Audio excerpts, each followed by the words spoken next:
নমস্কার, fan fiction world চ্যানেলে আপনাদের সকলকে আবারও স্বাগত। শুভ সন্ধ্যা। গত সপ্তাহে আপনারা শুনেছিলেন লেখক উজ্জ্বল মিত্রের সোনার গোপাল গল্পের দ্বিতীয় পর্ব। আজ আপনাদের জন্য থাকছে এই গল্পের অন্তিম পর্ব।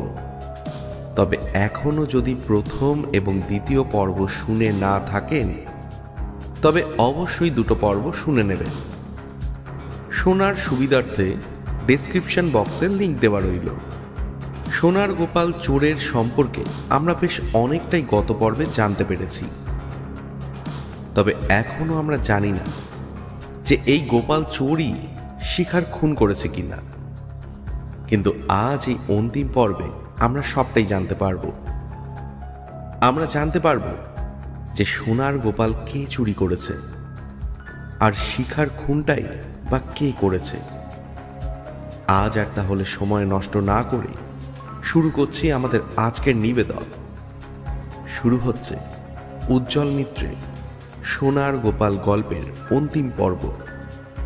গল্পটি মন দিয়ে শুনে অবশ্যই জানাবেন কেমন লাগলো।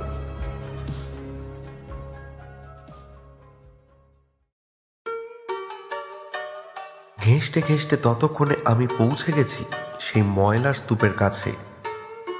এসে তো গেছি, কিন্তু শুটা তুলব বলে নিচু হতে পারছি না। বুদ্ধি খাটিয়ে পায়ের আঙুল সারাশির মতো ইউজ করে হাতে তুলে নিলাম শুটা। এবার মোবাইলের আলো ফেললাম পাটিটার তলায়। আরে এই তো সোলের নিচে সেই ডিজাইন। ছোট ছোট ক্রসের এই ডিজাইন তো ঠাকুরতলার ওই ফোকরের নিচে দেখেছি, কিন্তু এটা তো শুয়ের ডান পাটি। বাঁ পাটিটা কোথায়? আমার তো সেটাই দরকার। আশেপাশে আলো ফেলে পাগলের মতো খুঁজতে লাগলাম। না, এদিকে কোথাও নেই। ওপাশটা দেখা যাক তো। আরে হ্যাঁ, ওই তো গাদার ওপাশে আড়ালে পড়ে আছে বাঁ পাটিটা। ওই একইভাবে পাটিটা তুলে দেখলাম গোড়ালির দিকে একটা লম্বাটে ফুটো। এখানেই ভাঙা কাঁচের টুকরোটা ঢুকেছিল। তারপর দুপাটি শু হাতে নিয়ে ফিরে এলাম ফ্রিজ হয়ে যাওয়া দুজন মানুষের কাছে। অবাক হয়ে তারা এতক্ষণ আমার পাগলামি দেখছিল। এই শুটা কে পায়ে দেয় জেঠু? এ আবার পায়ে দেবে? দেখছো না, এটা বাতিল জুতো, নোংরার গাদায় পড়েছিল। তবে তার আগে কে পড়তো বলতে পারবো না, আমি পড়তাম না, এটা শিওর। এই সেই জুতো যেটা পায়ে পড়ে চোর সেদিন গোপাল চুরি করেছিল। পায়ে আঘাত লাগার পর পাঁচিল টপকে এসে এখানে খুলে ফেলে দিয়েছে। আর জেঠু, এই জুতো জোড়া আমি নিয়ে গেলাম। আচ্ছা চলুন তো, এবার ওই জুয়েলারি রিসিপ্ট আমায় দিন তো। আমরা বারান্দায় এসে দাঁড়ানোর কিছুক্ষণের মধ্যে জেঠু একটা কাগজ এনে আমার হাতে দিলেন। আমি সেটা পকেটে রেখে গেটের দিকে এগোতে এগোতে বললাম, জেঠু বলছি এটাও আমার কাছে রাখলাম, কাল জেরক্স করে আপনাকে দিয়ে দেব। এখন যাচ্ছি, কাল দিনের বেলা হয়তো আমি একবার আসতে পারি। গোপাল চুরি হয়ে গেছে, ও কাগজ আর রেখে কি হবে, ও তুমি রাখো। আচ্ছা বেশ, তবে যাওয়ার আগে আপনার কাছে ক্ষমা চেয়ে নিচ্ছি এত রাতে ডিস্টার্ব করার জন্য। কিন্তু কি করব, একদম সময় নেই হাতে। এবার তুমি একটা প্রশ্নের উত্তর দাও তো, চোর কে তুমি কি জানতে পেরে গেছো? আশা করি কাল আপনার এই প্রশ্নের জবাব দিতে পারবো।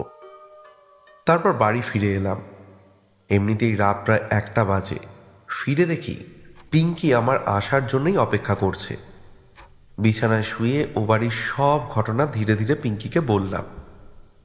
বলেছিলাম না, 1 নম্বরের ফালতু ছেলে, একেবারে জাতা, বংশের কুলাঙ্গার।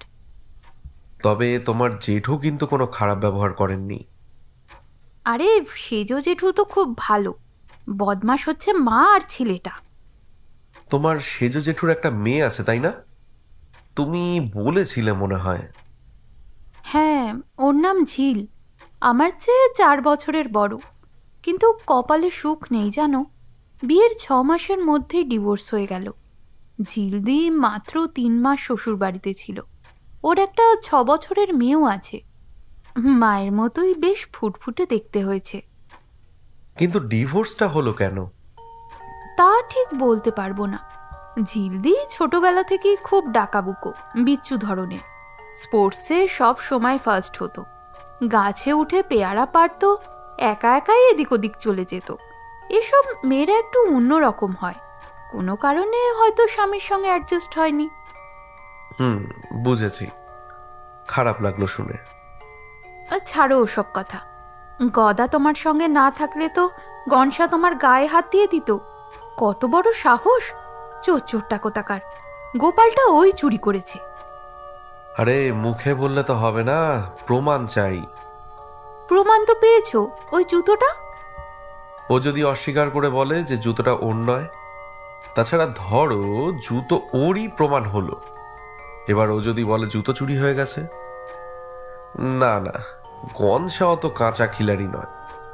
ও যেভাবে আমাকে ওপেন চ্যালেঞ্জ করলো, মূর্তি আমিই নিয়েছি, কিছু করতে পারলে করে নিস, এত বড় কথা বলল। না, আমার আরো জোরালো প্রমাণ চাই। ভাবো সোনা, ভাবো, আরো গভীরে ভাবো। ভাবনা চিন্তা যা করার কাল সকালে করো, অনেক রাত হয়ে গেছে। এবার একটু ঘুমিয়ে নাও তো, কাল আবার রাত জাগতে হবে। চুপচাপ চোখ বুজে চিন্তায় তলিয়ে গেলাম। ঘুম কখন এলো জানতেও পারলাম না। মাথায় গভীর চিন্তা থাকলে ঘুম গাঢ় হয় না। এপাশ ওপাশ করতে করতে ভোর 5টায় বিছানা ছেড়ে উঠে পড়লাম। সবাই তখন ঘুমে আচ্ছন্ন। সেজ জেঠুর বাড়ি থেকে আনা স্পোর্টস শুয়ের বাঁ পাটিটা একটা প্লাস্টিকের ব্যাগে ভরে নিলাম। তারপর ঘর থেকে বেরিয়ে এলাম চুপি চুপি। এরপর ক্লাবের পিছনে পাঁচিলটার সামনে এসে ব্যাগ থেকে জুতোর পাটিটা বের করলাম। তারপর ধীরে ধীরে বাঁ পাটির ছাপটার উপর স্থাপন করলাম। গ্রেট, যা ভেবেছিলাম তাই, এক্কেবারে ম্যাজিকের মতো মিলে গেল। এমনকি গোড়ালির দিকে কাঁচের টুকরোটাও নরম সোলের ছিদ্রটা দিয়ে খাপে খাপে ঢুকে গেছে। অর্থাৎ আমার অনুমান সঠিক, এটাই সেই অপরাধীর জুতো। তার জলজ্যান্ত প্রমাণ এই মুহূর্তে আমার হাতে। এবার প্রশ্ন হলো, জুতোটা কার ছিল? সেজ জেঠুর, না গনসার, নাকি অন্য কারো? জেঠুর বাঁ পায়ে কোনো চোট নেই, লক্ষ্য করেছি। গনসার পা দেখতে পারিনি, কারণ ওর পায়ে মোজা পরা ছিল। কিন্তু একটা কৌশল করে পাটা দেখে নিতে হবে। জুতোটা আবার ব্যাগে ভরে ঘরে ফিরে এলাম। একটু ফ্রেশ হয়ে এসে আমি সেজ জেঠুর জুয়েলারির দোকানের কাগজটা দেখছিলাম। পিঙ্কিকে জিজ্ঞেস করলাম, আচ্ছা, জগৎবন্ধু জুয়েলার্সটা কোথায় বলতে পারবে? জগৎবন্ধু জুয়েলার্স যতদূর সম্ভব ওটা ফর্টিসের পিছনে। ফর্টিস মানে ফর্টিস হসপিটাল? তার মানে তো বেশ কাছেই। হ্যাঁ, এই তো কাছেই। কেন? এই রিসিপ্টটা তোমার পার্সে রাখো তো, ওখানে একবার যেতে হতে পারে। ইচ্ছে ছিল সেজ জেঠুদের বাড়ির উল্টো দিকের রাস্তায় ঝন্টুদার যে চায়ের দোকানটা আছে, ওখানে গিয়ে গনসা এবং ওর বাড়ির অন্য সদস্যদের সম্বন্ধে খোঁজ খবর নেব। একজনকে সন্দেহ হচ্ছে, তার সম্পর্কে ডিটেলসটা জানতে হবে। ঝন্টুদার সঙ্গে পরিচয় আছে আমার, বেশ কয়েকবার তার দোকানে স্পেশাল পাঠার চর্বি দেওয়া ঘুগনি খেয়ে তারিফ করেছি। দোকানে তখন কোনো কাস্টমার ছিল না, ঝন্টুদা উনুনে আঁচ দিচ্ছিল। আমি দোকানের সামনে পাতা বেঞ্চটায় বসলাম। মুখ তুলে আমায় দেখে ঝন্টুদা কিছু বলতে যাবে, দেখতে পেলাম সেজ জেঠু বাইক চালিয়ে এই দিকেই আসছে। আমায় দেখতে পেয়ে উনি বাইকটা দাঁড় করিয়ে বললেন, এই ব্যাপার, এত সকালে চা খেতে এসেছো বুঝি? আমি কোনো উত্তর দেওয়ার আগেই হাত নেড়ে আমাকে কাছে ডাকলেন, আর কাছে যেতে জেঠু ইশারা করে বাইকে উঠতে বললেন। ভীষণ অবাক হলাম, জেঠু বাইকে উঠতে বলছে, কোথায় নিয়ে যাবেন আমাকে? আমাকে অগত্যা উঠতেই হলো। বেশ কিছু দূর আসার পর বাজারের মধ্যে একটা বড় দোকানের সামনে জেঠু বাইক স্ট্যান্ড করলেন। তারপর ভেতরে প্রবেশ করলেন আমাকে নিয়ে। দোকানটা ফাস্ট ফুডের। একটা টেবিলের সামনে চেয়ার দেখে ইশারায় আমাকে বসতে বললেন জেঠু। নিজে একটা চেয়ার দখল করে হেলান দিয়ে বসে বললেন, আহ, কফি বলি কেমন? এখানে কফিটা দারুণ বানায়। এরপর জেঠু 2 কাপ কফি আর টোস্টের অর্ডার দিয়ে দিলেন। তারপর নিচু গলায় বললেন, কি ভাবছো? তোমায় এখানে কেন নিয়ে এলাম? এখন তোমায় কিছু কথা বলবো, কিন্তু তোমাকে প্রমিস করতে হবে কথাগুলি গোপন রাখবে। প্রচণ্ড কৌতূহলী হয়ে বললাম, একদম নিশ্চিন্ত মনে বলতে পারেন। রুমাল বের করে মুখের ঘাম মুছতে মুছতে জেঠু বললেন, কাল সারা রাত 2 চোখের পাতা এক করতে পারিনি। সে কি, কিছু ঘটলো নাকি আবার? লক্ষ্য করলাম জেঠুর 2 চোখ সত্যিই ভীষণ লাল। না না, তোমরা চলে যাওয়ার পর আর কিছু ঘটেনি, কিন্তু হঠাৎ মনে পড়ল যাত্রার রাতে ভোরবেলা একটা ঘটনা ঘটেছিল। ঘটনাটার গুরুত্ব আগে ঠিক বুঝতে পারিনি, তাই তোমাকে বলা হয়নি।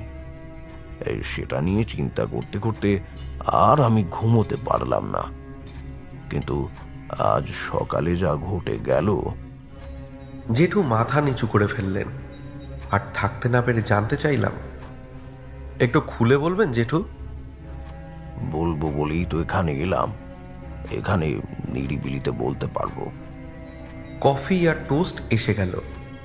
এরপর খেতে খেতে জেঠু যা বললেন শুনে আমি এত এক্সাইটেড হয়ে পড়লাম যে আমার গায়ের লোম দাঁড়িয়ে গেল। খাবারের স্বাদে মনই দিতে পারলাম না। রহস্য যে এভাবে প্রায় সলভ হয়ে যাবে আইডিয়া করতে পারিনি। তবে গতকাল রাতে শুয়ে শুয়ে পিঙ্কির সাথে কথা বলার সময় এরকমই কিছু একটা আন্দাজ করেছিলাম। আর সেই সম্বন্ধে খোঁজ খবর নিতেই একটু আগে ঝন্টুদার দোকানে গিয়েছিলাম। যাক, তার আর প্রয়োজন হলো না, আমার আন্দাজ মিলে গেছে। জেঠু সবটা বলে আমায় দারুণ হেল্প করলেন। খাওয়া শেষ হলে একটু তাড়াহুড়ো করেই বাড়ি ফিরলাম। গয়নার দোকানটায় যেতে হবে, আশা করি সেইখানেই বাকি রহস্যের সমাধান হয়ে যাবে। মাথার মধ্যে থাকা জটগুলো যেন এবার ধীরে ধীরে খুলছে। যাই হোক, গয়নার দোকানে যাওয়ার আগে ভালো করে পিঙ্কিকে বুঝিয়ে দিলাম যে ওখানে গিয়ে কিভাবে কি করতে হবে। হ্যাঁ গো, সকালে কোথায় গিয়েছিলে? ফেরার সময় তোমায় কেমন চিন্তিত লাগছিল। পিঙ্কি, কেসটা প্রায় সলভ হয়ে এসেছে। বাকিটা গয়নার দোকানেই ক্লিয়ার হয়ে যাওয়ার কথা। ওবেলার মধ্যে আশা করছি ফাইনাল গেম শেষ করতে পারবো। পরে ডিটেলসে বলছি। ভাবলাম নীলবাবুকে রেখে আমি আর পিঙ্কিই বেরোই, কিন্তু বাড়ির সদস্যদের হাজার একটা প্রশ্নের মুখে পড়তে হবে ভেবে 3 জনেই বেরোলাম। প্রথমে আমরা গেলাম মিষ্টি আর ফুলের দোকানে, তারপর শাড়ির দোকানে গিয়ে ঠাকুরের জন্য একটা ভালো শাড়ি কেনা হলো। সবশেষে উপস্থিত হলাম জগৎবন্ধু জুয়েলার্সে। বেশ জমজমাট এলাকায় এয়ার কন্ডিশন দোকান। 2 জন কাস্টমার এই সকালবেলাতেই গয়না কিনতে চলে এসেছে। 5 জন স্টাফ ব্যস্ত তাদের গয়না দেখাতে। একজন টাকমাথা মোটা কাঁচা পাকা গোফওয়ালা দামি চশমা চোখে পাজামা পরিহিত স্বাস্থ্যবান ভদ্রলোক কাউন্টারে বসে আছে। বলে দিতে হয় না ইনি দোকানের মালিক। আমরা ঢুকতেই উনি হাত জোর করে সৌজন্যতা দেখালেন। আমরা একটা পুরু গদিওয়ালা সোফায় বসলাম। একজন অল্প বয়সী সুদর্শন মহিলা স্টাফ এসে আমাদের কাছে জানতে চাইলেন যে আমরা কিরকম জিনিস দেখতে চাই বা কি দেখতে চাইছি। আমি পিঙ্কিকে চোখের ইশারা করলাম। পিঙ্কি বলল, বিয়ে বাড়িতে পরে যাওয়ার মতো ভারী ধরনের লেটেস্ট ডিজাইনের কিছু দেখতে চাইছি। তারপরে একজোড়া কানের ঝুমকো আর গিফট দেওয়ার জন্য একটা হালকা ওজনের হার লাগবে। রেঞ্জের কোনো ব্যাপার নেই কিন্তু। শাঁসালো কাস্টমারের গন্ধ পেয়ে মালিক ভদ্রলোক নিজেই এবার বললেন, ম্যাডাম, এদিকের কাউন্টারে আসুন, সব দেখাচ্ছি। এই অমল, স্যার আর ম্যাডামের জন্য কোল্ড ড্রিঙ্কস নিয়ে এসো, আর পুচকুর জন্য চকলেট আনবে। ও, সব কিছু দরকার নেই আঙ্কেল। আপনি আমাকে চিনতে পারছেন না? চেনা চেনা লাগছে, কিন্তু না। কে বলুন তো? বৈকুণ্ঠ চৌধুরীর ভাইঝি আমি। কোন বৈকুণ্ঠ চৌধুরী? আমি পেছন থেকে বললাম, আরে রিসিপ্টটা দেখাও, তাহলে তো চিনতে পারবেন। ও হ্যাঁ হ্যাঁ, একদম ভুলে গিয়েছিলাম।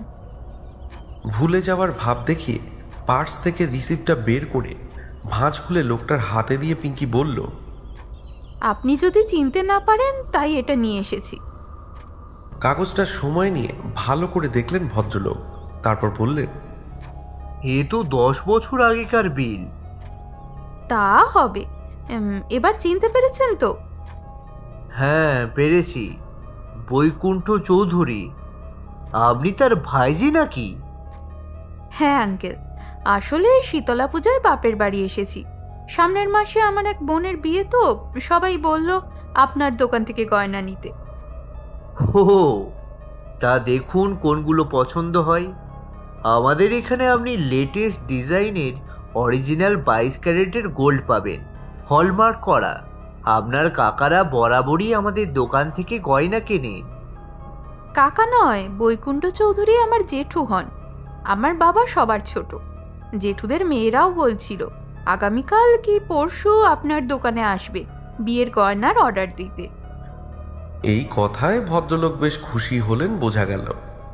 মনে মনে পিঙ্কির অ্যাক্টিংয়ে তারিফ না করে পারলাম না। ইতিমধ্যে একটি ছেলে এসে কোল্ড ড্রিঙ্কসের বোতল হাতে ধরিয়ে দিল আমাদের, আর নীলবাবুর হাতে কিছু চকলেট ধরিয়ে দিল। পিঙ্কি গয়নার সেট দেখতে দেখতে বলল, নেকলেসের মধ্যে ছোট ধরনের পাতা বা ফুলের মতো ডিজাইন নেই? এর মধ্যে তো দেখছি না। চিন্তার কিছু নেই, একদম আপনার পছন্দ মতো বানিয়ে দেব। আপনি ক্যাটালগ দেখে অর্ডার দিয়ে যান, 7 দিনের মধ্যে ডেলিভারি পেয়ে যাবেন। যদি বলেন আর্জেন্ট তাও হবে, তবে মিনিমাম 3টে দিন সময় দেবেন ম্যাডাম। দেখছি। বলে পিঙ্কি ওই রিসিপ্টটা আবার ওনাকে দেখিয়ে প্রশ্ন করল, আচ্ছা আঙ্কেল, কয়েকদিন আগে আমার এক দাদা হুবহু এই একই ডিজাইনের পিতলের গোপাল মূর্তি করে নিয়ে গেল না? পিতলের কাজ তো আমরা করি না ম্যাডাম, তবে বিশেষ রিকোয়েস্ট পিতল আর ব্রোঞ্জের মিক্স দিয়ে একটা গোপাল কদিন আগে। এইটুকু বলে হঠাৎ চুপ করে গেলেন ভদ্রলোক। তারপর ভুরু কুচকে বললেন, মাফ করবেন ম্যাডাম, বলা যাবে না। সে কি, বলতে পারবেন না? না, কাস্টমারদের আমরা লক্ষ্মী মাইয়া বলে মানি। তাদের প্রাইভেসি রক্ষা করা আমাদের কর্তব্য। চাপ বাবা, কি বলতে গিয়ে থেমে গেলেন ভদ্রলোক। আমি নিশ্চিত যে এই দোকানের পুরনো কারিগর যে আসল সোনার মূর্তিটা বানিয়েছিল সেই এই নকল মূর্তিটা বানিয়েছে। নইলে অন্য কোনো কারিগর ক্যাটালগ ছাড়া হুবহু একই ডিজাইনের মূর্তি বানাতে পারবে না। কিন্তু আসল কালপ্রিট এতটাই চালাক যে ব্যাপারটা এদের গোপন রাখতে বলেছে। কিন্তু কে সেই আসল কালপ্রিট? কে তৈরি করলো মূর্তিটা? গনসা নাকি আমি যাকে সন্দেহ করছি সে? কি করে জানা যায়? লোকটার কথা শুনে পিঙ্কি মাথা নিচু করে চুপচাপ গয়না দেখতে শুরু করে দিয়েছে। বুঝলাম ও একটু হতাশ হয়ে পড়েছে। যেটুকু ওকে শেখানো হয়েছে সেটুকু ভালোভাবেই পালন করেছে, কিন্তু এইরকম একটা পরিস্থিতির জন্য ও প্রস্তুত ছিল না। এখন দেখছি যা করার আমাকেই করতে হবে। চট করে একটু ভেবে নিয়ে একটা বুদ্ধি বের করলাম। এটাই আমার শেষ ব্রহ্মাস্ত্র। এটা ফেল করলে আর কিছু করার থাকবে না। দেখি লোকটা এই টোপ গেলে কিনা। আচমকা উঠে দাঁড়িয়ে বললাম, পিঙ্কি, বোধহয় এই দোকানটা নয়, চলো অন্য দোকানে দেখি। পিঙ্কি আমার দিকে ফিরে তাকালো। আমি অধীর আগ্রহে অপেক্ষা করছি। এক এক সেকেন্ড আমার কাছে এক এক ঘন্টা মনে হচ্ছে।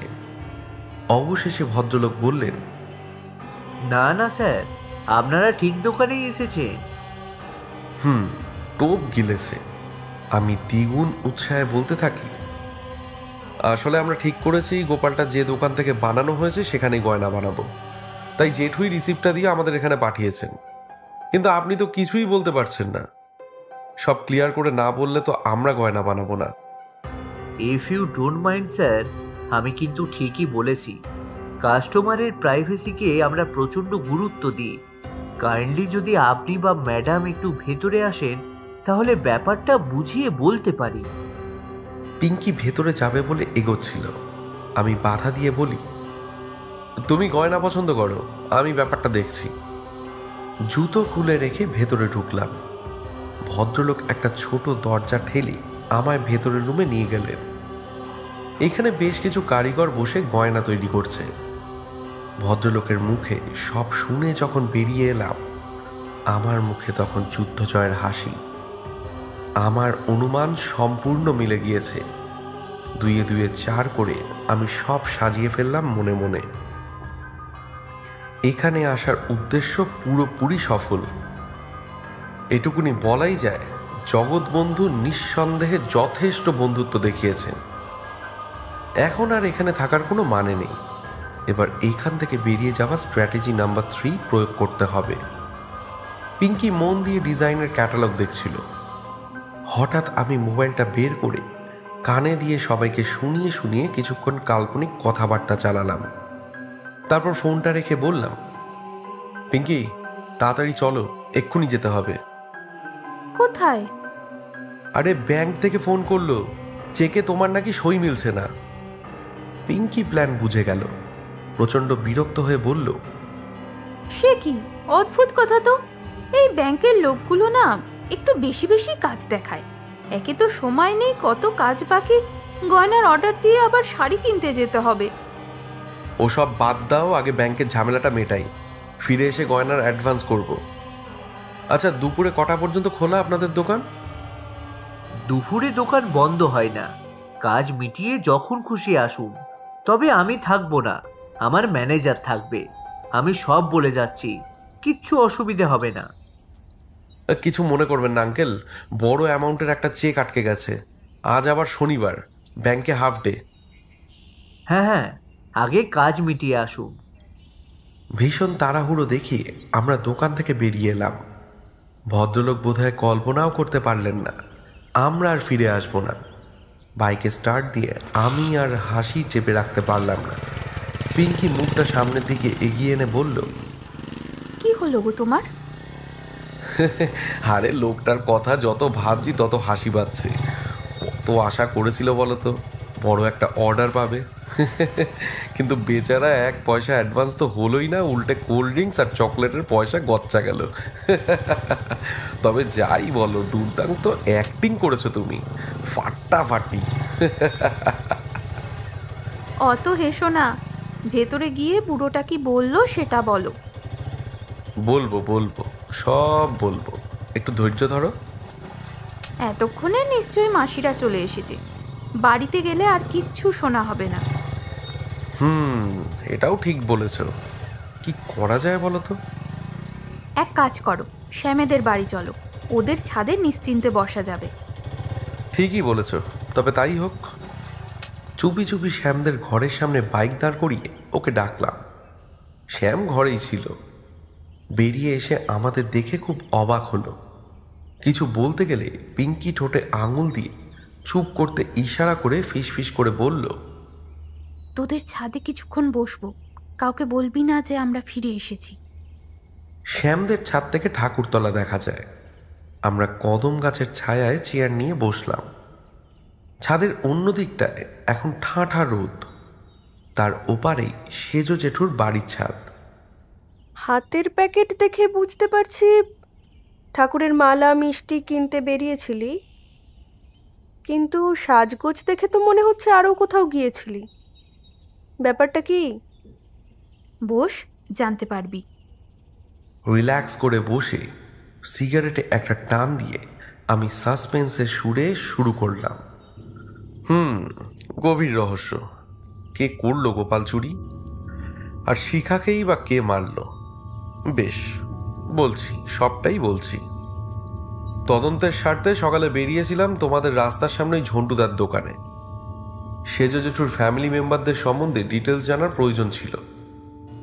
আমি পুরোপুরি নিশ্চিত ছিলাম যে অপরাধী ওই বাড়িরই কেউ, কিন্তু কে সেটা ধরতে পারছিলাম না। তবে মনে মনে একজনকে সন্দেহ ঠিকই করেছিলাম। ও বাড়ির গেটটা ঝন্টুদার দোকানের সোজাসুজি, অর্থাৎ ও বাড়ির লোকেদের সম্বন্ধে অন্যদের তুলনায় কিছুটা হলেও ঝন্টুদার একটু বেশি জানার কথা। কিন্তু ঝন্টুদাকে আমি কিছু জিজ্ঞেস করার আগেই সেখানে হাজির হলেন সেজো জেঠু। প্রায় জোর করেই আমাকে বাইকে তুলে নিয়ে গেলেন বাজারের মধ্যে একটা ফাস্টফুডের দোকানে, আরে যেখানে খুব ভালো আর কি ওই কফি পাওয়া যায় আর টোস্টও খুব ভালো। আমাকে নিরিবিলিতে কিছু কথা বলবেন বলেই নিয়ে গেছিলেন। প্রথমে আমি অবাক হয়েছিলাম খুব, কিন্তু মন দিয়ে শুনে বুঝতে পারলাম আমি পাহাড়ের কাছে যাওয়ার আগে পাহাড় নিজেই আমার কাছে এসে হাজির হয়েছে। জেঠু বললেন সেদিন ভোরবেলা এমন একটা ঘটনা ঘটেছিল যার গুরুত্ব তিনি তখন আঁচ করতে পারেননি।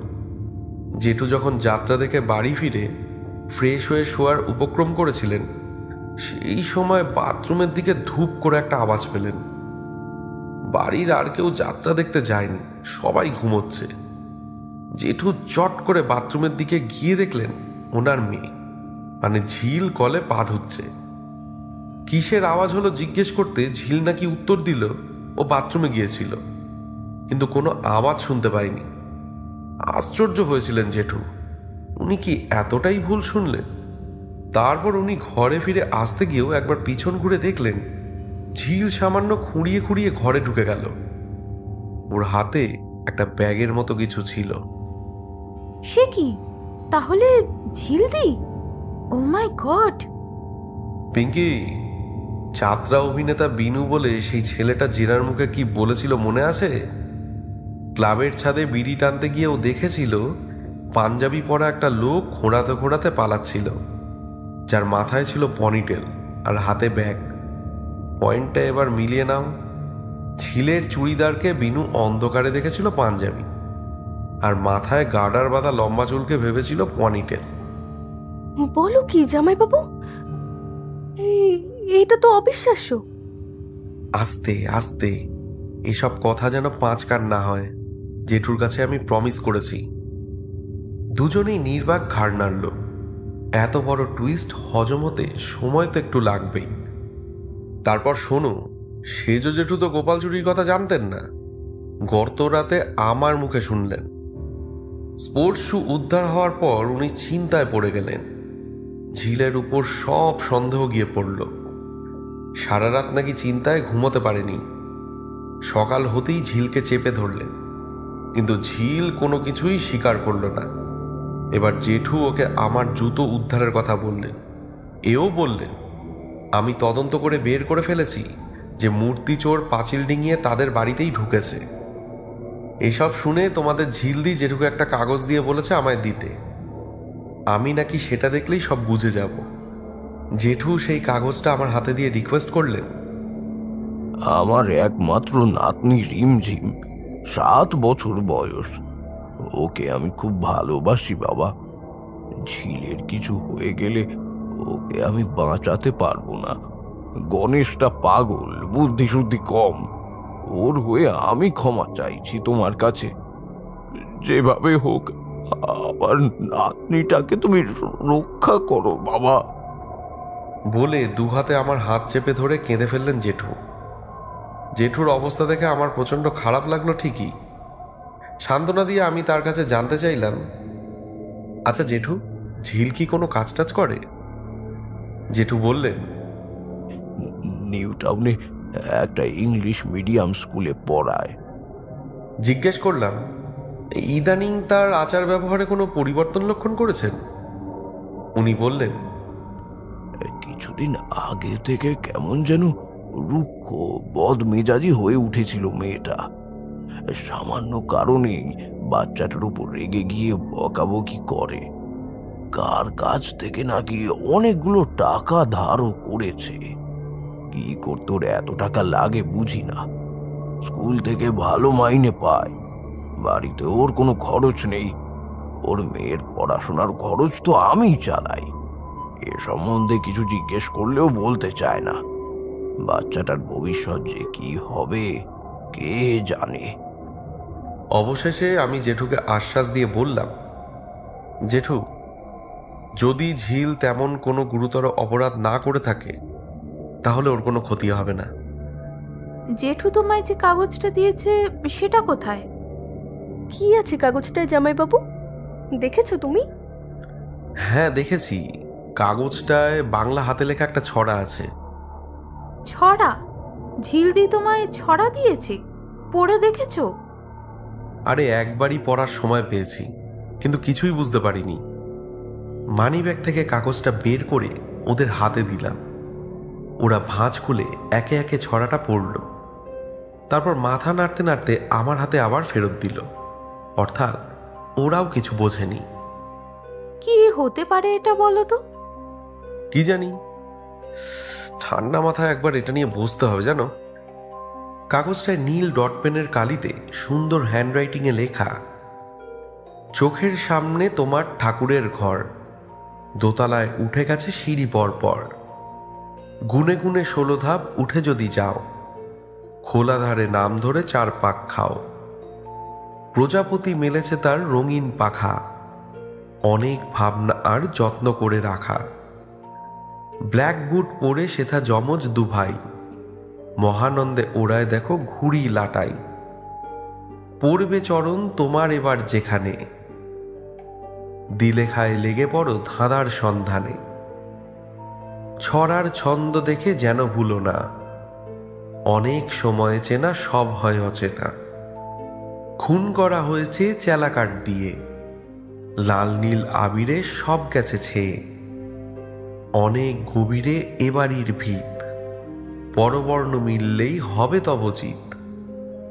সংসেজে রং মেখে থাকে রাতভর, সব কিছু নির্ভর তোমার ওপর। আচ্ছা, সোনার দোকানের বুড়োটা ভেতরে নিয়ে গিয়ে কি বললো তোমায়? কোন সোনার দোকান? কোন বুড়ো? পিঙ্কি জগৎবন্ধু জুয়েলার্সের ঘটনা সংক্ষেপে বলল শ্যামকে। শেষে বলল, আরে বুড়োটা তো কিছুতেই বলবে না যে নকল মূর্তির অর্ডারটা কে দিয়েছে।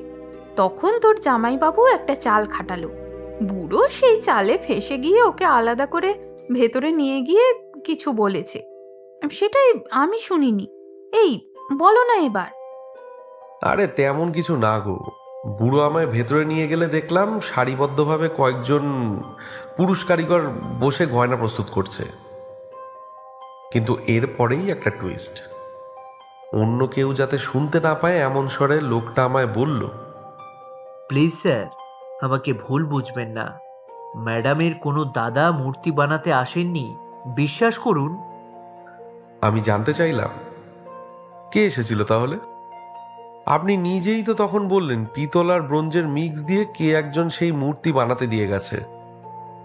গলার আওয়াজ এক ধাপ নিচু করে বুড়ো বলল, বলছি, কিন্তু তার আগে আপনাকে প্রমিস করতে হবে আপনি ব্যাপারটা গোপন রাখবেন। ভাবতে পারছো, একই দিনে 3 ঘন্টা সময়ের মধ্যে তৃতীয়বার আমায় প্রমিস করতে হলো। তারপর লোকটা বলল, সেই ব্যক্তি হলো বৈকুণ্ঠ চৌধুরীর মেয়ে ঝিল চৌধুরী। আমি যদিও আগেই আন্দাজ করেছিলাম বলে আর আশ্চর্য হলাম না, কিন্তু ঝিল নাকি এর আগেও অনেকবার গয়না বিক্রি করে টাকা নিয়ে গেছে, আর মুখ বন্ধ রাখার জন্য আলাদা করে টাকাও নাকি দিয়ে গেছে। তবে বুঝলাম যে কোনো কারণেই হোক ঝিলের অনেক টাকার প্রয়োজন হয়ে পড়েছে। এখন অন্য কোনো উপায় না পেয়ে সে সেই রিস্ক নিয়ে এই অন্যায় কাজে লিপ্ত হয়েছে। কিন্তু প্রশ্ন হলো, এত টাকা ওর দরকার কেন? সেটা তো একমাত্র ঝিল দিয়েই বলতে পারবে, কিন্তু আলটিমেটলি ব্যাপারটা খুব খারাপ হলো। আচ্ছা, শিখার মার্ডারটাও কি ঝিল দিয়েই করেছে? আমারও তো তাই মনে হচ্ছে। এই প্রশ্নগুলির উত্তর জানার জন্য ইমিডিয়েট এই ধাঁধাটার সমাধান করা দরকার। তোমাদের ঝিলদি খুবই ইন্টেলিজেন্ট বুঝলে, হয়তো এর মধ্যেই লুকিয়ে রেখেছে সব। যাক বাবা, নিশ্চিন্ত হওয়া গেল। অপরাধী কে জানা গেছে, মানে গোপাল এবার ঠিক পাওয়া যাবে। আচ্ছা, তুমি এখানে নিরিবিলিতে বসে ওটার সমাধান করো, আমি যাই, অনেক কাজ পড়ে রয়েছে। তাছাড়া মাসিরাও এসেছে, যাই আমি। ঠিক আছে, তুমি যাও। এই শ্যাম, তুমি আমাকে একটা খাতা আর পেন দাও তো। শ্যাম খাতা আর পেন দেওয়ার পর একটা সিগারেট ধরিয়ে ভাবতে শুরু করলাম, আর ওদিকে শ্যাম আমার ফোনটা কানে দিয়ে ওর বয়ফ্রেন্ডের সাথে কথা বলছে। দেখলাম ঠাকুরতলায় প্রথম কড়াই খিচুড়ি নেমে গেছে। অতি উৎসাহী ব্যক্তিরা কেউ কেউ খেতেও বসে গেছেন। উঠে দাঁড়িয়ে একটু শরীরের আড়মোড়া ভাঙলাম। মাথায় ঘুরছে ঠাকুর ঘর, 16 ধাপ সিঁড়ি, এইসব। এগুলোর অর্থ কি? ওপাশে সেজ জেঠুদের ছাদটার দিকে চোখ চলে গেল। ওই ছাদের নিচের ঘরের ভেতরেই রয়েছে ঝিল নামের সেই রহস্যময় মেয়েটি। আজ শনিবার, ওর স্কুল ছুটি। আশা করছি সোনার গোপালটা এখনো ওর কাছেই আছে। কিছু করে ফেলার আগে উদ্ধার করতেই হবে। আজ যদিও পুজোর শেষ দিন, আর সময় নেই, কিন্তু এই ধাঁধাটা তো আমায় রীতিমতো ধন্দে ফেলে দিল। আচ্ছা, এইসব ধাঁধা দিয়ে ও আমায় বিভ্রান্ত করতে চাইছে না তো, নাকি গভীর কিছু বোঝাতে চাইছে? ঝিল বিশ্বাস করে আমি এর অর্থ ঠিক বুঝতে পারবো। লেখাটা বেশ কয়েকবার আগাগোড়া পড়ে ফেললাম, মুখস্থ হয়ে গেল প্রায়, অথচ অর্থ বোধগম্য হচ্ছে না। মনে হয় অন্যভাবে চেষ্টা করতে হবে। চোখের সামনে তোমার ঠাকুর ঘর, দোতলায় উঠে গেছে সিঁড়ি পরপর। আচ্ছা, কোন ঠাকুর ঘরের কথা বলছে? এরকম কোনো ঠাকুর ঘর তো চোখের সামনে পাচ্ছি না। লেখাটা সম্পূর্ণ বাংলায় হলেও দুটো আবার ইংরেজি শব্দ রয়েছে, ব্ল্যাক আর বুট। ওখানে কালো জুতো লিখলেও তো হতো। ইংরেজি ওয়ার্ড ব্যবহার করে কি বিশেষ কোনো অর্থ বোঝাতে চাইছে? আবার আরেক জায়গায় আছে, ছড়ার ছন্দ দেখে ভুলো না, সবকিছু নির্ভর তোমার উপর। এসব কি একমাত্র আমাকেই উদ্দেশ্য করে লিখেছে? একটা লাইনে আছে, খুন করা হয়েছে চেলাকাঠ দিয়ে। কাকে? শিখার কথা বলতে চাইছে কি? মূর্তি সরানোর সময় শিখা দেখে ফেলেছিল বলে ওর মাথায় চেলাকাঠ দিয়ে আঘাত করা হয়েছে। কিন্তু ডক্টর দেবালয় যে বললেন শিখাকে কোনো হালকা ধাতুর জিনিস দিয়ে মারা হয়েছে। ঝিল কি নিজেই মেরেছে, নাকি অন্য কেউ? ছড়াটার ভেতরে প্রজাপতি, যমজ ভাই, ঘুড়ি লাটাই, লাল নীল আবির, রং মেখে সং, এসব কি কোনো চরিত্র নাকি বস্তু? কিছুই তো মাথায় আসছে না। লেখাটার মধ্যে মধ্যে কয়েকটি বর্ণ ভুল না হওয়া সত্ত্বেও ওভাররাইট করা, অর্থাৎ একই বর্ণের ওপর 2-3 বার কলম চালানো হয়েছে। ফলে বর্ণটা মোটা দেখাচ্ছে, যেমন 16-র শো, ধাপের ধা। এটা কি সাধারণভাবে হয়েছে, না ইচ্ছাকৃত হাইলাইট করা? সব লাইনে কিন্তু আবার নেই। নিশ্চয়ই কোনো বিশেষত্ব তো আছে এটার।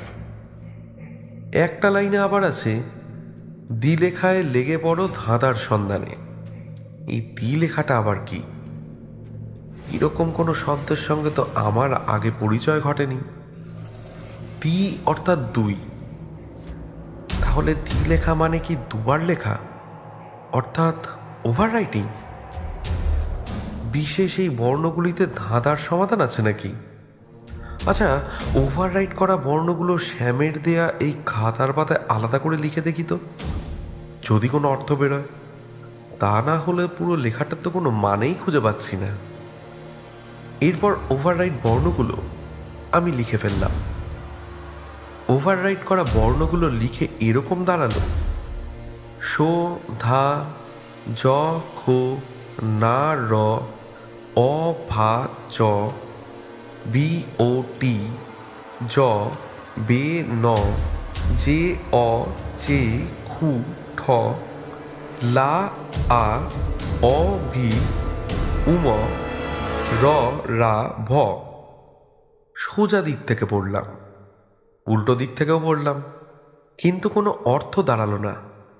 একদম শেষের দিকে একটা লাইনে আছে, পরবর্ণ মিললেই হবে তবচিত। ব্যঞ্জন বর্ণ স্বরবর্ণ শুনেছি, পরবর্ণটা আবার কি? পরের বর্ণ বা পরবর্তী বর্ণের কথা বলেনি তো? মানে কি ওভাররাইট করা বর্ণগুলির পরবর্তী বর্ণ? চট করে একবার লিখে ফেলাই যাক না।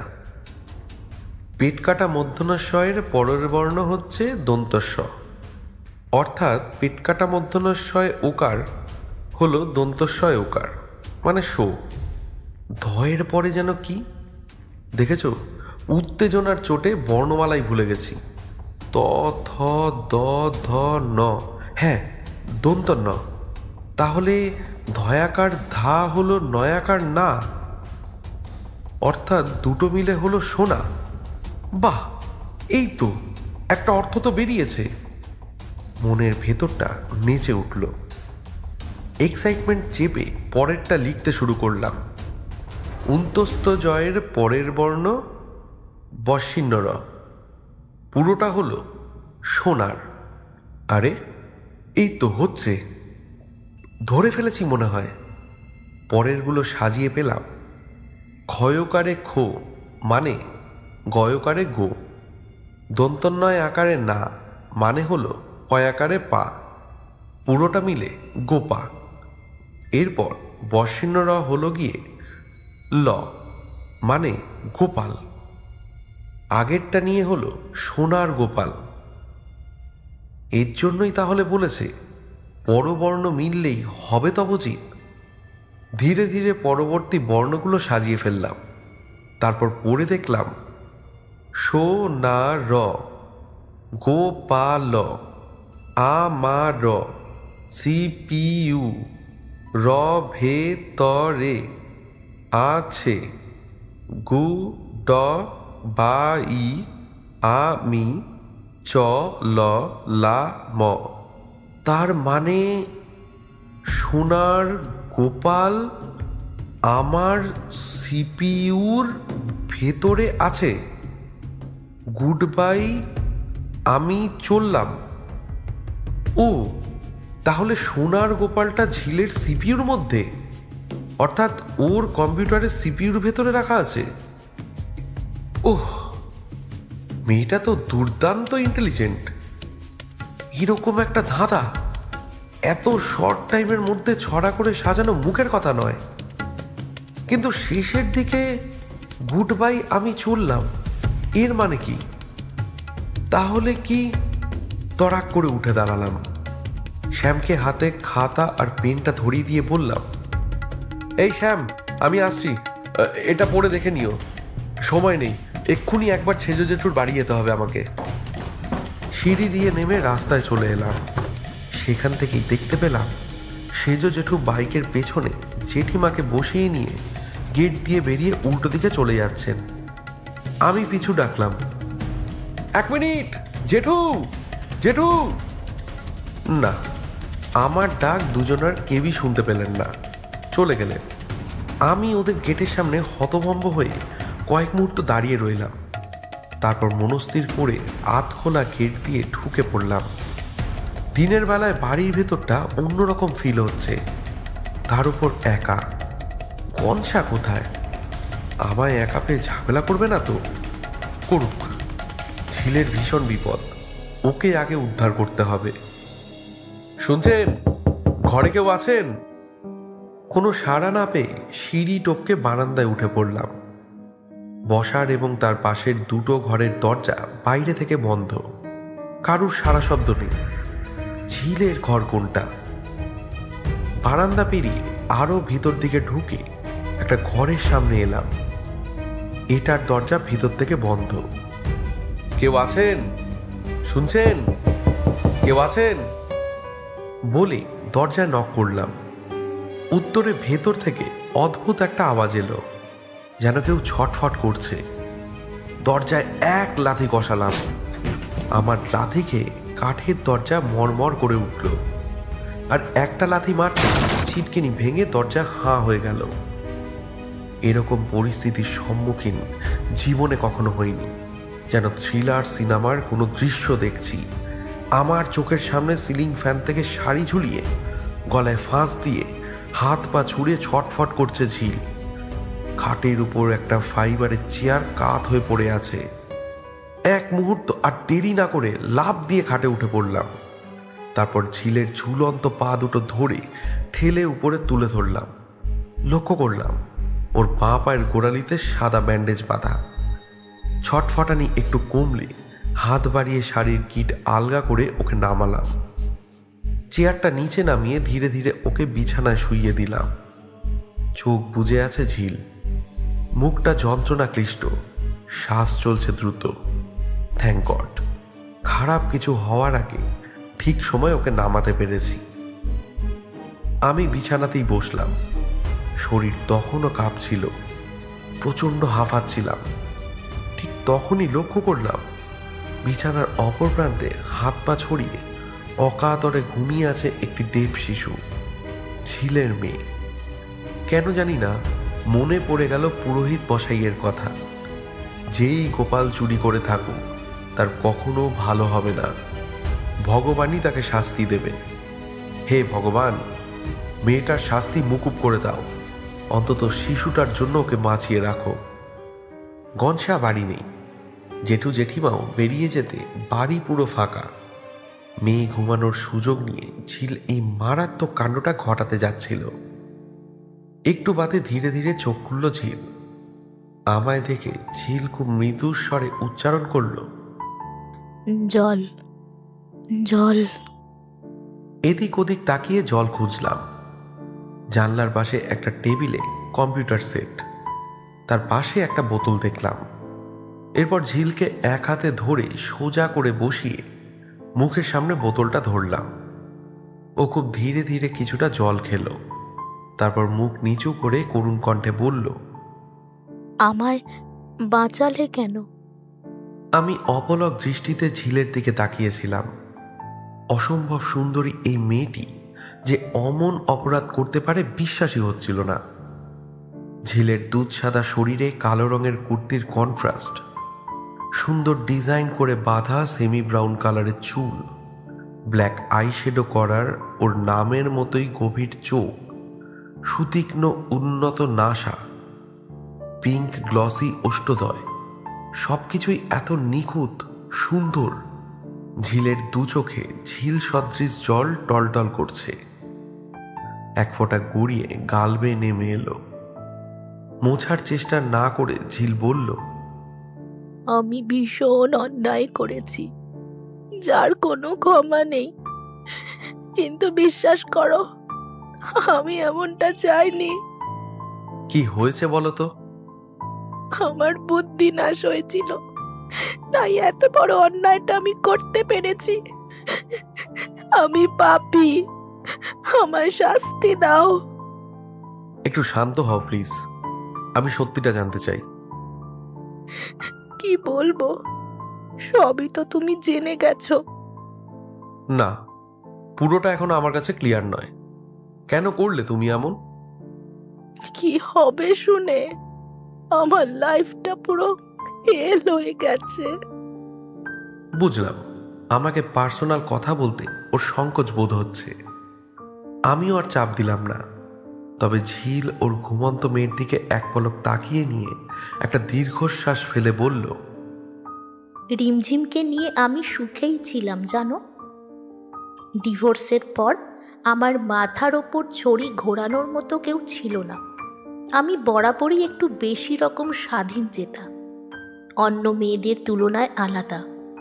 বাবারও ভীষণ সাপোর্ট পেলাম। বাবা আমার চেয়েও বেশি রিমঝিমকে ভালোবাসে। স্কুলের চাকরি আর মেয়েকে নিয়েই ব্যস্ত ছিলাম। হঠাৎ আমার জীবনে অভিশাপের মতো এলো এক বন্ধু বেশি বিভীষিকা। সে হলো আমারই কলিগ, স্কুলের এক টিচার, নাম দিবাকর। প্রথমে বিশ্বাস অর্জন করে সে আমার সাথে বন্ধুত্ব করলো। ধীরে ধীরে মেলামেশা বাড়লো আমাদের। ঝিল থেমে গেলে কৌতূহল নিয়ে জানতে চাইলাম, তারপর? পুনরায় একটা দীর্ঘশ্বাস ফেলে ঝিল শুরু করলো, বলবো যখন ঠিক করেছি সবই বলবো। দিবাকরের পাল্লায় পড়ে আমি একদিন একটা ক্যাসিনোয় গেলাম। সেখানে ও আমাকে গ্যাম্বলিং শেখালো, জুয়ার নেশা ধরিয়ে দিল। জুয়া খেলে প্রথম দিকে আমি অনেক টাকা জিতেছিলাম। ধীরে ধীরে স্কুলের পর রোজ আমি দিবাকরের সঙ্গে ক্যাসিনোয়ে যেতে শুরু করলাম। হারা জেতা চলছিল সমান তালে। হঠাৎ খারাপ সময় এলো। খেলায় কন্টিনিউ হাঁটতে শুরু করলাম, তবু আমার নেশা গেল না। গ্যাম্বলিংয়ে বোধহয় এমনই হয়। দিবাকরকে বড্ড বেশি বিশ্বাস করে ফেলেছিলাম আমি। ধীরে ধীরে আমার জমানো টাকায় টান পড়ল। ব্যাংক ব্যালেন্স প্রায় শূন্য হয়ে গেল। সমস্ত গয়না বন্ধক দিলাম, তাতেও হলো না। শেষে বিক্রি করতে বাধ্য হলাম। জগৎবন্ধু জুয়েলার্সে, তাই তো? আরে, তুমি তাও জেনে ফেলেছ? আর জানবে নাই বা কেন? সেদিন রাতে বাড়িতে এসে বাবাকে যখন জেরা করছিলে, তখনই বুঝেছি তুমি বেশ বুদ্ধিমান। তাই বুঝি? বেশ। আচ্ছা, তারপর বলো, তোমার বন্ধু দিবাকরের কি হলো? বন্ধু না ছাই, আনকালচার্ড, সেলফিশ, কাওয়ার্ড।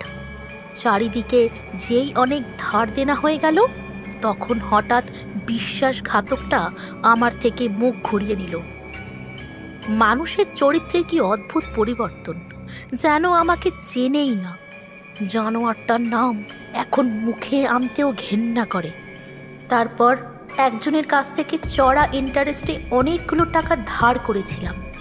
ঠিক মতো ইন্টারেস্ট দিতে না পারায় সে হুমকি দিতে শুরু করল। সেসব ভাষা সহ্য করা যায় না। অন্য আর কোনো উপায় না পেয়ে আমি শেষে গোপাল মূর্তি চুরি করব বলে সিদ্ধান্ত নিলাম। মনে একটা লজিক কাজ করল। নিজের বাবার দান করা জিনিস চুরি করলে বোধহয় পাপ হবে না। তুমি নিশ্চয়ই জানো, এই চুরির জন্য আমাকে অনেক কাঠখড় পোড়াতে হয়েছে। একদম সেম ডিজাইনের একটা নকল মূর্তি বানাতে হয়েছে। জগৎবন্ধু জুয়েলার্স আমার পূর্ব পরিচিত ছিল। ওখানেই আমি গয়না বন্ধক বা বিক্রি করতাম। এও জানতাম বাবা অনেক বছর আগে ওখান থেকেই আসল গোপালটা তৈরি করিয়েছিল। ক্যাটালগ বা মডেল ছাড়া হুবাহু একই মূর্তি অন্য কারিগর দিয়ে বানানো অসম্ভব। তাই অনেক রিকোয়েস্ট করে জগৎবন্ধু জুয়েলার্সের যে বয়স্ক কারিগর আসল সোনার মূর্তিটা বানিয়েছিলেন, তাকে দিয়ে পিতল আর অন্য ধাতু মিক্স করে নকল মূর্তিটা তৈরি করলাম। প্রথমে উনি রাজি হচ্ছিলেন না, শেষে অনেক টাকা দিয়ে তাকে রাজি করাই। ব্যাপারটা জানতো শুধু ওই কারিগর আর দোকানের মালিক। অবশ্য আলাদা করে তাদের টাকা দিতে হয়েছিল ব্যাপারটা সিক্রেট রাখার জন্য। আচ্ছা, মূর্তিটা তুমি চেঞ্জ করলে যাত্রা শেষে সবাই চলে যাওয়ার পর, তাই তো? হ্যাঁ, যাত্রা শেষ হলে বাবা বাড়ি ফিরে বাথরুমে ঢুকতেই আমি নকল মূর্তিটা একটা ছোট ব্যাগে নিয়ে বেরিয়ে পড়ি। গেটের তালার একটা ডুপ্লিকেট চাবি আছে আমার কাছে। মা, দাদা, রিমঝিম তখন ঘুমোচ্ছে। আমায় কেউ লক্ষ্য করেনি। ঠাকুরতলা ছিল পুরো ফাঁকা। সব কিছু ঠিকঠাকই চলছিল, কিন্তু মূর্তি চেঞ্জ করতে গিয়ে হলো বিপদ। শিখা আমাকে দেখে ফেলেছিল অপকর্মটা করতে। হঠাৎ কোথা থেকে যে ও উদয় হলো জানি না। আচমকা ওকে দেখে আমি প্রচণ্ড ভয় পেয়ে যাই। আর তখনই মূর্তিটা দিয়ে শিখার মাথায় আঘাত করলে, তাই তো? ঠিক। ভেবেছিলাম শিখা চেঁচিয়ে উঠবে আর আমি ধরা পড়ে যাব। কি করব বুঝতে না পেরে হাতের মূর্তিটা দিয়েই মেরে দিলাম। মুখ থুবড়ে ও ঠাকুরের সামনে পড়ে গেল। ওর শাড়ির আঁচলে বেঁধে সপ্ত প্রদীপটা উল্টে পড়ল আর সঙ্গে সঙ্গে আগুন লেগে গেল। তখন আমি ভয় পেয়ে পালালাম। ঠাকুরতলার ফোকরটপকে পালাতে গিয়ে তোমার পায়ে আঘাত লাগে, তাই না? হ্যাঁ, জুতোর শোল ভেদ করে কাঁচ ঢুকে গেল বাঁ পায়ের গোড়ালিতে। কোনো রকমে খুঁড়িয়ে খুঁড়িয়ে আমি পেছনের পাঁচিল টপকে ঢুকি। জুতো খুলে ছুঁড়ে ফেলি আস্তা করে। ওই নোংরা ঘেটে যে তুমি জুতো খুঁজে বের করবে বুঝিনি। হ্যাঁ, জুতো খুঁজে বের করেছি ঠিকই, কিন্তু ঘুণাক্ষরেও আইডিয়া করতে পারিনি তোমার জুতো। তোমার দাদার যে নয় সেটা বুঝতে পেরেছিলাম। তোমার দাদার পা অনেক বড়। এদিকে জুতো খোলার পর যখন তুমি পা ধুচ্ছিলে, জেঠু এসে হাজির হয়। তোমার পাঁচিল টপকে ঢোকার আওয়াজ জেঠুর কানে যায় আর কলপারে গিয়ে তোমায় দেখে। না হলে এত সহজে তুমি ধরা পড়তে না। কিন্তু এত স্মুথলি অত উঁচু পাঁচিল কি করে টপকাও তুমি? আমরা ছেলে হয়ে যা সাহস পাই না। আমি ছোটবেলায় ছেলেদের সঙ্গেই বেশি দৌড়ঝাঁপ খেলাধুলা করেছি। গাছে উঠে ফল পাড়া, পাঁচিলে উঠে ঘুড়ি ধরা আমার কাছে কোনো ম্যাটার না।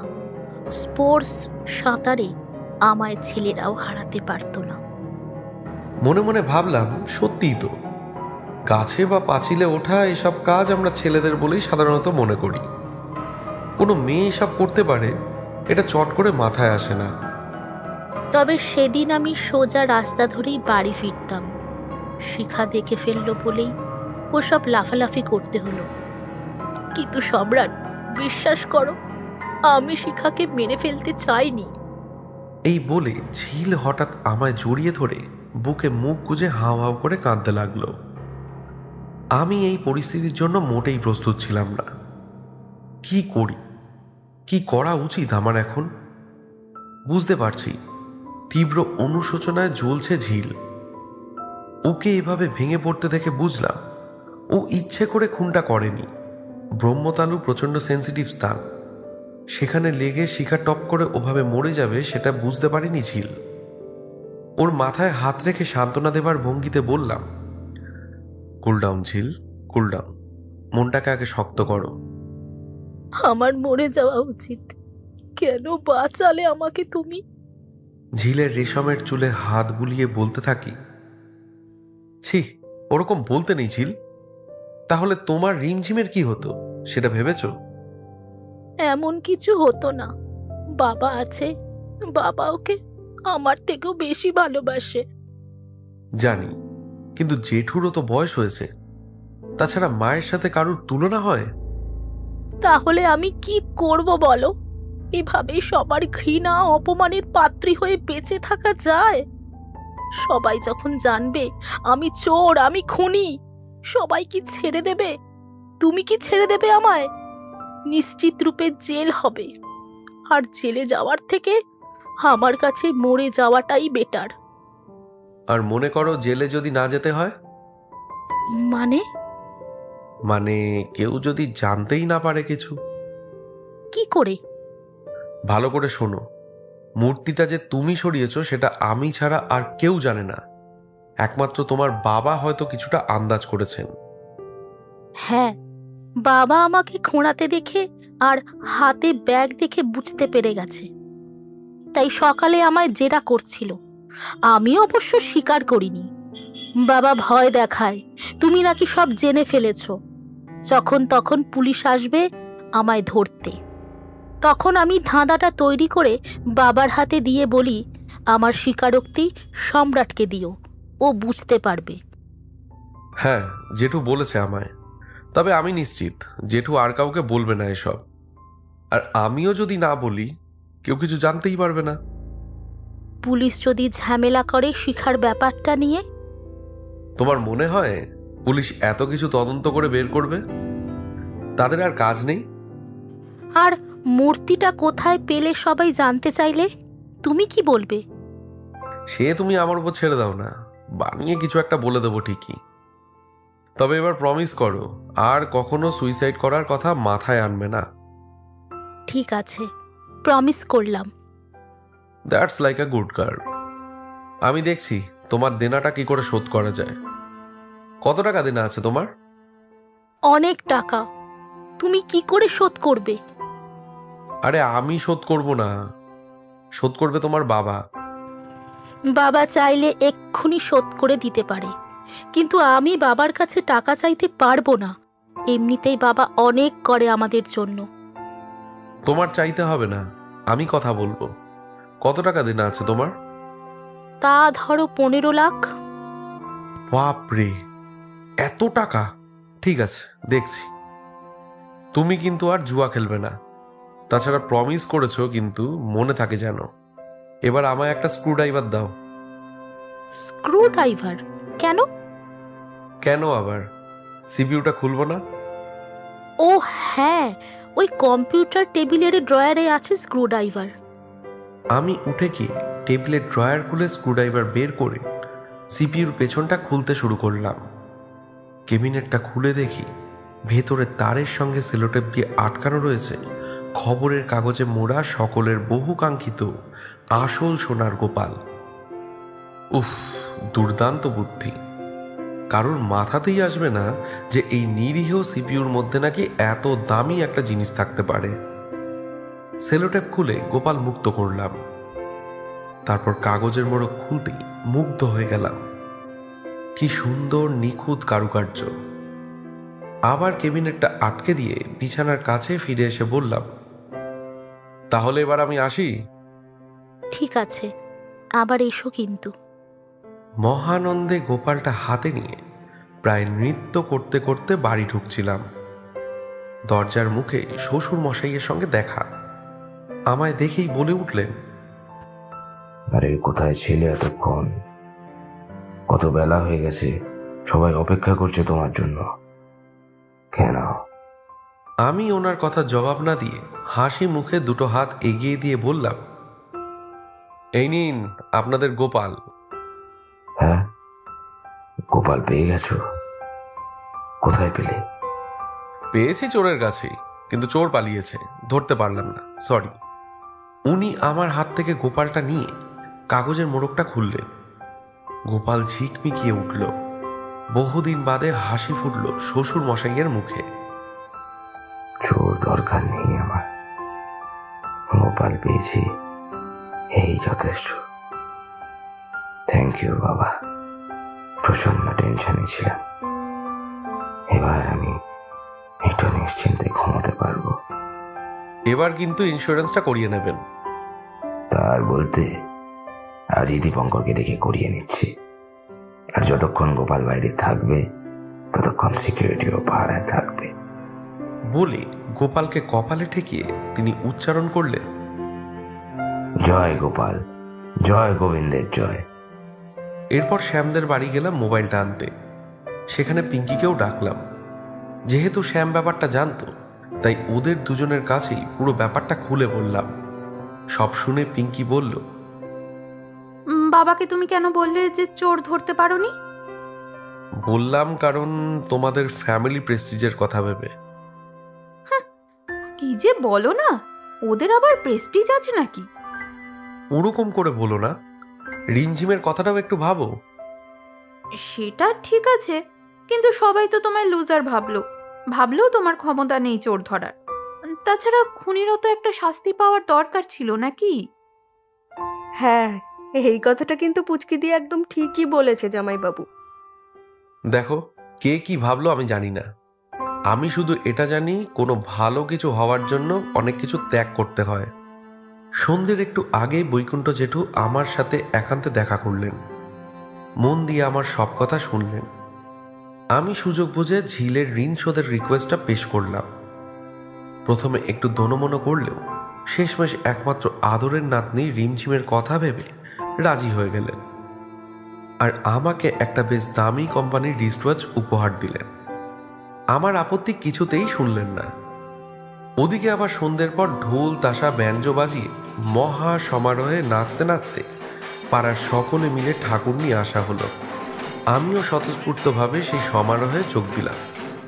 ও বলা হলো না, এর মধ্যেই আবার বলরাম জেঠু আমাকে সকলের সামনে পিতলের গোপাল মূর্তিটা উপহার দিয়েছেন এবং এই ক্লাবের জন্য আজীবন ফ্রি মেম্বারশিপ ঘোষণা করেছেন।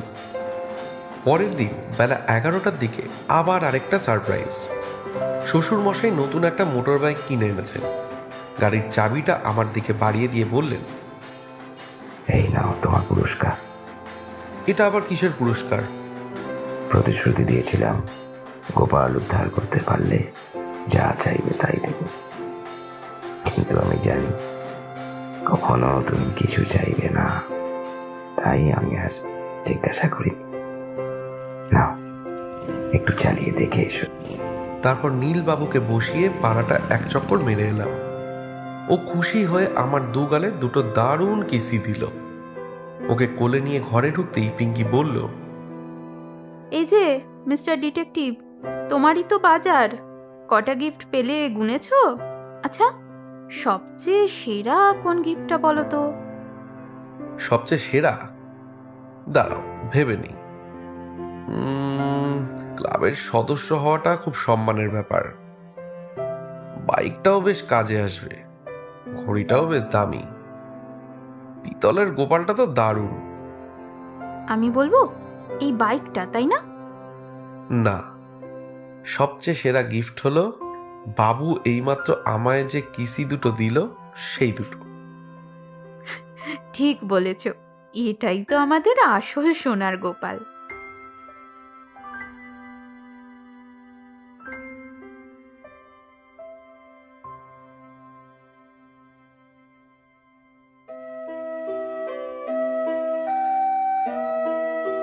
এতক্ষণ শুনছিলেন সোনার গোপাল গল্পের অন্তিম পর্ব।